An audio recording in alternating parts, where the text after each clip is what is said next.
हरे कृष्णा। हरे कृष्णा। आज के Bhagavad Gita audio session में आपका स्वागत है। आज हम भगवत गीता के दूसरे अध्याय का 46वां श्लोक पढ़ेंगे। तो सबसे पहले मंगलाचरण। ओम नमो भगवते वासुदेवाय। ओम नमो भगवते वासुदेवाय। ओम नमो भगवते वासुदेवाय। ओम अज्ञानं त्रिमन्धस्य ज्ञानञ्जनशलाकया चक्षुरुन्मिलितं येन तस्मै श्रीगुरवे नमः। नारायणं नमस्कृत्य नरं चैव नरोत्तमं देवीं सरस्वतीं व्यासं ततो जयमुदीरयेत्। नष्टप्रायशव भद्रेषु नित्यं भागवत सेवया भगवती उत्तम श्लोके भक्तिर्भवति नैष्ठिकी। हरे कृष्ण कृष्ण कृष्ण हरे हरे, हरे राम राम राम हरे हरे। जय शिला प्रभुपाद की जय, शिला गुरुदेव की जय, कृष्ण बलराम की जय, श्री वृंदावन धाम की जय, टैगोर प्रेमानंदे। हरि हरि बोल। हरे कृष्णा। तो आज का हमारा श्लोक है अध्याय 2 श्लोक संख्या 46। यावानर्थ उद्पाने सर्वतः संपलुदोदके तावना सर्वेषु वेदेषु ब्राह्मणस्य विजानतः। भावार्थ और तात्पर्य जगतगुरु शिला प्रभुपाद के द्वारा। जगतगुरु शिला प्रभुपाद की जय। भावार्थ।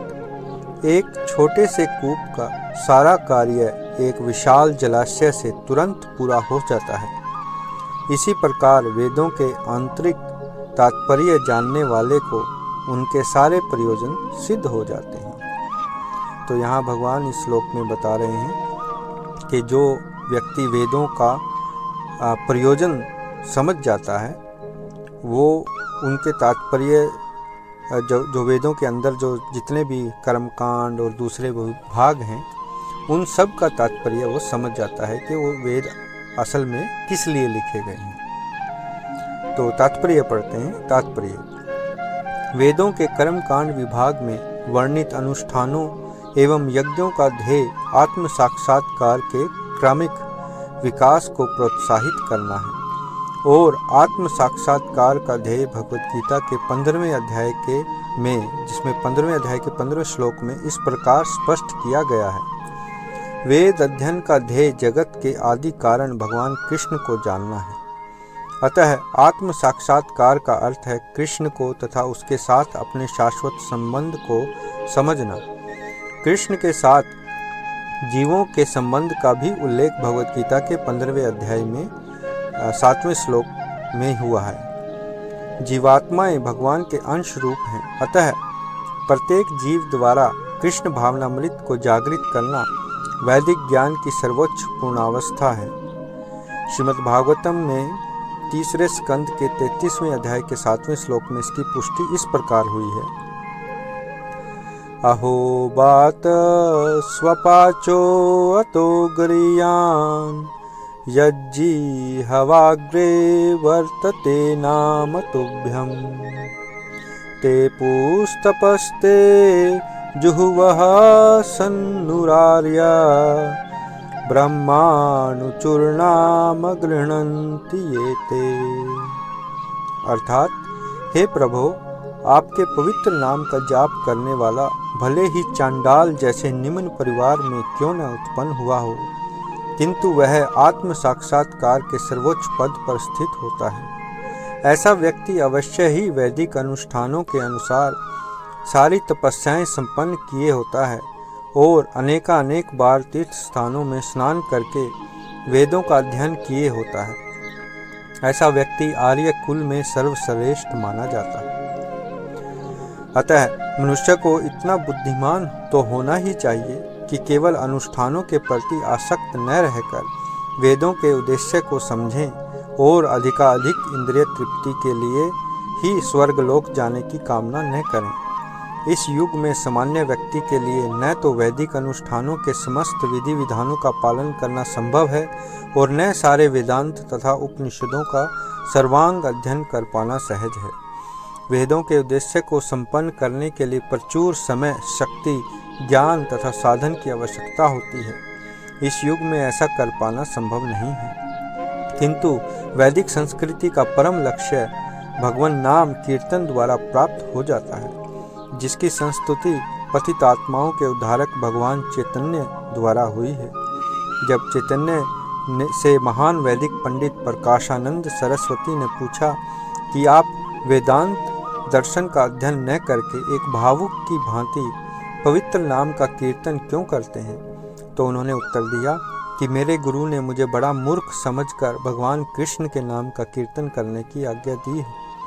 अतः उन्होंने ऐसा ही किया और वे पागल की भांति भावनोन्मुक्त हो गए। इस कलयुग में अधिकांश जनता मूर्ख है और वेदांत दर्शन समझ पाने के लिए पर्याप्त शिक्षित नहीं है। वेदांत दर्शन के परम उद्देश्य की पूर्ति भगवान के पवित्र नाम का कीर्तन करने से हो जाती है। वेदांत वैदिक ज्ञान की पराकाष्ठा है और वेदांत दर्शन के प्रणेता तथा ज्ञाता भगवान कृष्ण हैं। सबसे बड़ा वेदांती तो वह महात्मा है जो भगवान के पवित्र नाम का जाप करने में आनंद लेता है। संपूर्ण वैदिक रहस्यवाद का यही चरम उद्देश्य है। जय शिला प्रभुपाद की जय। तो यहाँ शिला प्रभुपाद ने जो अपने तात्पर्य में विषय रखे हैं उन पर हम चर्चा करते हैं कि वेदों का उद्देश्य जो है वो भगवान कृष्ण को जानना है। वेदेश्च सर्वेर अहम एव वेद्यो, यह भगवत गीता का 15वें अध्याय का 15वां श्लोक है। इसमें भगवान ने बताया है कि हम सब जीव आत्माएं भगवान का अंश हैं और अंश का पूर्ण के साथ संबंध होता है और यही संबंध पूर्ण जागृत करने के लिए भगवान ये गीता ज्ञान प्रदान कर रहे हैं और वेदों से केवल भगवान को ही जाना जाता है। इस कलयुग में प्रायः आयु, बल, बुद्धि सब क्षीण होती है। श्रीमद् भागवतम के पहले स्कंद के पहले अध्याय के 10वें श्लोक में कहा गया है कि मंद सुमंद मतयो मंद भाग्या ही उपद रूताह, यानी कलयुग में लोग आलसी, झगड़ालू, पथभ्रष्ट, दुर्भाग्यपूर्ण और सदा विचलित होंगे। तो यह आज की हमारी स्थिति है। आज छोटी छोटी बात पर झगड़ा हो जाता है। लोग आलसी हो गए हैं, भ्रष्ट गुरु लोगों का शोषण कर रहे हैं। सबसे ऊपर प्रत्येक व्यक्ति एंग्जाइटी यानी उत्कंठा से विचलित है। ऐसे में वेदों के कर्मकांड भाग में दिए गए इन छोटे छोटे उपायों से व्यक्ति आकर्षित होता है और उसी को सर्वे सर्वा समझता है।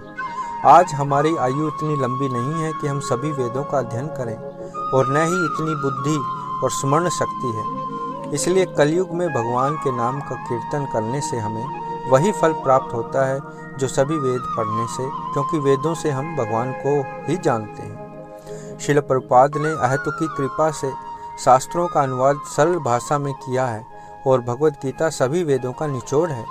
इसलिए हम भगवत गीता पढ़ सकते हैं और वैदिक ज्ञान के द्वारा अपने जीवन को सफल बना सकते हैं। तो यहाँ इस श्लोक में हमें यही शिक्षा मिलती है कि जो यहाँ उदाहरण दिया गया है एक बड़े से जलाशय का और छोटे छोटे कूप यानी कुओं का, यानी कि छोटे छोटे कुओं से अगर हम किसी से में से हम जल लेते हैं पानी पीने के लिए और किसी कुएं को यूज़ करते हैं खाली कपड़े धोने के लिए या दूसरे खेतों में पानी देने के लिए, तो लेकिन अगर बहुत बड़ा जलाशय हो या बहुत बड़ी जैसे लेक हो या कोई झील हो या उसमें हमें फिर ये छोटे छोटे जो कुएं हैं इन सब का जो उद्देश्य है वो उस एक जलाशय से पूरा हो जाएगा, क्योंकि उसमें इन छोटे छोटे कुओं से बहुत मात्रा में पानी उपलब्ध है। इसलिए भगवान कृष्ण को अगर हम जो सर्वे सर्वा हैं, सर्व कारण कारणम हैं, उनके अगर शरण में हम जाते हैं तो सभी कर्म कांडों और सभी अनुष्ठानों